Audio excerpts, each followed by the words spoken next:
Okay, I'm finally coming up for air after my show that I had this past weekend, and I wanted to give you guys a breakdown of exactly how much I spent to do the show and how much I made. And I thought this might be interesting if anybody else has thought about doing an art show, or maybe you're just nosy like me.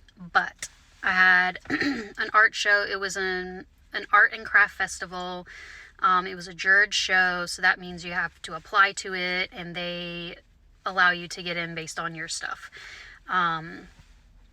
These tend to be better for artists because they attract collectors that are a little more serious about buying art, not just like a craft show, like a vendor pop-up market. So these tend to be a little bit better than those. It was a one-day show. It was in Cary, North Carolina, so the show was from 9 a.m. to 5 p.m. And here's how much I spent. So it was a $15 application fee to apply to see if you can get into the show. There was a $140 booth fee that I paid to the organizers of the show.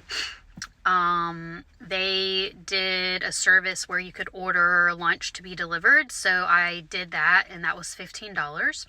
And I also bought a beer at the festival for $6.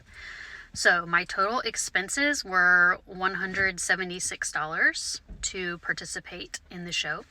I didn't have to really factor in gas or transportation because it was just like 20 minutes away from my house.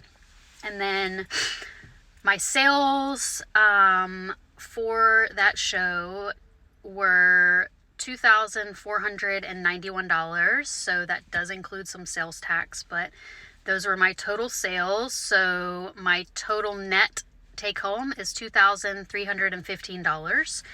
And for one show, that was really good for me. That was one of the better shows that I've done, and it was run really well, so it made participating in it very fun. So it's hard to kind of tell you what I spent as far as like my products, because everything I bring is handmade, and so I buy my supplies like just kind of in bulk when I need them, and they're in my studio. And then so it's really hard for me to tell like per show exactly what I spent on products. So of course that $2,300, some of it has got to go to sales tax, some of it has got to go for my income tax, and some of it is for the canvases and the paint and things like that, the supplies I use to make my paintings.